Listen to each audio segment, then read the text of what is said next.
In the beginning, there is silence. Then, a voice emerges from the depths of consciousness itself, fragmented and searching. Once upon a time, and a very good time it was, there was a moo cow coming down along the road. This is how revolution begins, not with manifestos or declarations, but with the stuttering birth of awareness, the first fumbling attempts of a mind learning to see itself think. Dublin, 1904. The city breathes through sooty brick and cobblestone, through the murmur of prayers and the clink of coins.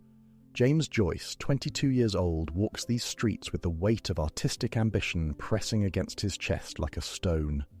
He carries notebooks filled with fragments, observations, the raw material of what will become his masterpiece. The artist's eye sees what others cannot. In the mundane ritual of breakfast, in the texture of worn fabric, in the way light falls through a window, Joyce discovers the profound embedded in the ordinary. His protagonist, Stephen Dedalus, becomes the vessel for this vision, a young man awakening to the terrible beauty of consciousness. Language itself becomes a living thing in Joyce's hands. Words shed their conventional meanings, dissolving and reforming like droplets of mercury. The novel doesn't simply tell Stephen's story, it becomes Stephen's mind, pulsing with the rhythm of thought itself. Stream of consciousness flows like blood through the narrative's veins. The Catholic Church looms over Ireland like a giant shadow, its influence seeping into every corner of daily life. For Stephen, faith becomes both sanctuary and prison. The rituals that once comforted now suffocate. The prayers that once lifted his spirit now feel like chains around his throat, heavy with centuries of dogma. In the schoolyard at Clongoweswood College, boys' voices echo off stone walls. The sound of leather striking flesh, the sharp intake of breath, the whispered confessions in darkened dormitories. These sensory details accumulate like sediment, forming the foundation of Stephen's understanding of power, submission, and the price of difference. Joyce's own biography bleeds into Stephen's fictional journey. The artist's exile from Ireland, his rejection of conventional faith, his dedication to the religion of art. These personal struggles give the novel its emotional authenticity. Fiction becomes a mirror reflecting the author's deepest conflicts and desires. The hellfire sermon burns through the narrative like actual flame. Father Arnold's voice booms with descriptions of eternal torment, each word carefully chosen to instill terror. Stephen's terror becomes palpable, visceral. The reader feels the heat of imagined flames, tastes the sulphur of damnation, experiences the crushing weight of spiritual fear. Sin and redemption dance together in Stephen's consciousness like lovers locked in eternal embrace. The cycle of transgression and repentance becomes a rhythm governing his adolescent existence. Each sin deepens his understanding of desire. Each act of contrition reveals the complexity of human nature. The brothel district of Dublin pulses with forbidden energy. Here, in shadowy rooms lit by gaslight, Stephen encounters the raw reality of physical desire. The prostitute's touch becomes his first real human contact, tender and transactional, sacred and profane. The body speaks its own language older than words. Joyce's linguistic experiments mirror the fragmentation of modern consciousness. Sentences break apart, reform, scatter like birds startled into flight.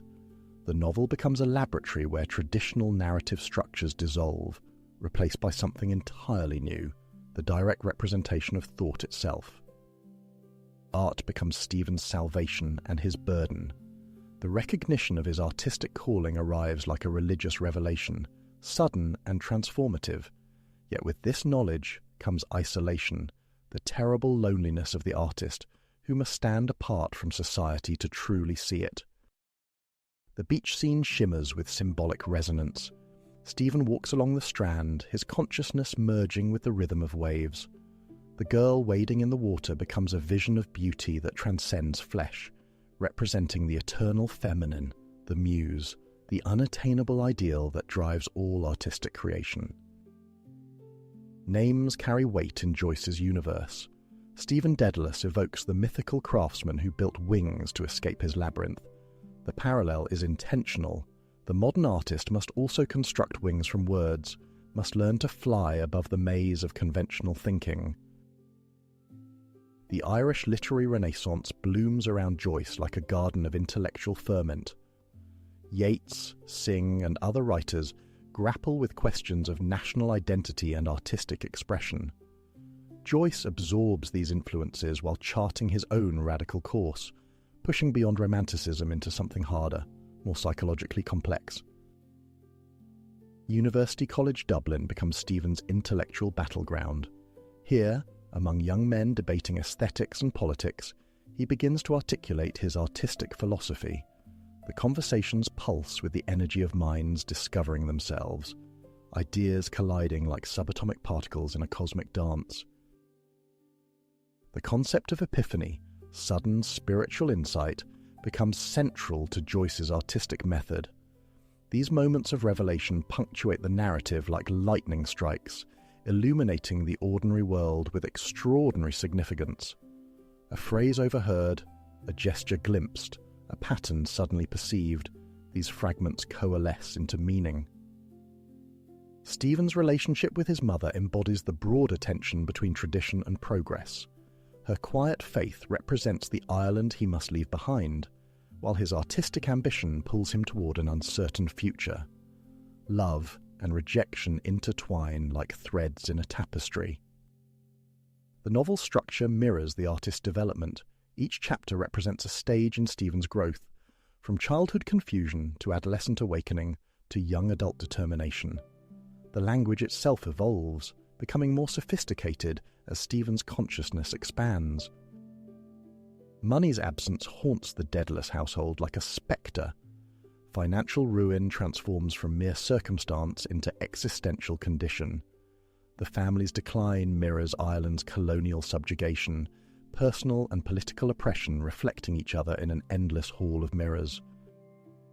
Joyce's exile from Ireland becomes the novel's inevitable conclusion.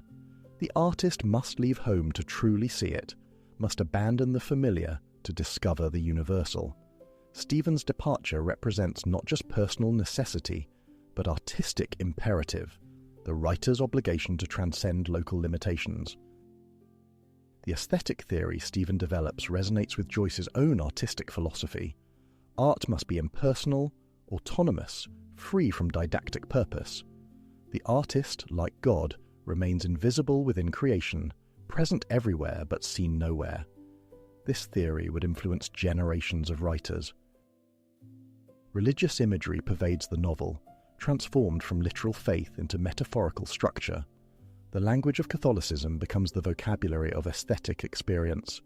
Communion, transubstantiation, resurrection. These concepts find new life in artistic creation. The city of Dublin itself becomes a character, its streets and buildings forming the external landscape of Stephen's internal journey.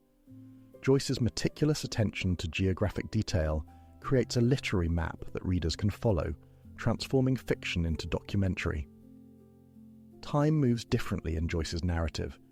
Past and present blur together as memory intrudes upon immediate experience. The novel captures consciousness as it actually operates, not linear but associative, not chronological but psychological. The motif of flight appears throughout the novel like a musical theme. Birds, Icarus, the mythical Dedalus. These images accumulate symbolic power, representing the artist's aspiration to transcend material limitations through creative expression. Joyce's treatment of sexuality shocked contemporary readers with its frankness. The novel acknowledges the body's demands without shame or sentimentality. Sexual awakening becomes part of artistic awakening, physical and creative desires intertwining in complex patterns. The concept of artistic integrity emerges as Stephen's defining characteristic. He refuses to compromise his vision for social acceptance or financial security. This uncompromising stance would become a model for modernist writers seeking to maintain artistic authenticity. Language becomes increasingly experimental as the novel progresses. Joyce's stylistic innovations mirror Stephen's growing artistic sophistication. The prose itself becomes a demonstration of the creative possibilities the young artist discovers. The novel's psychological realism revolutionizes literary representation. Joyce doesn't simply describe thoughts, he presents them directly, allowing readers to experience consciousness from within. This technique would influence writers from Virginia Woolf to William Faulkner. Stephen's final diary entries capture the urgency of artistic calling. The fragmentary style reflects the excitement of impending departure, the anticipation of creative freedom. These pages pulse with the energy of a young man preparing to claim his destiny.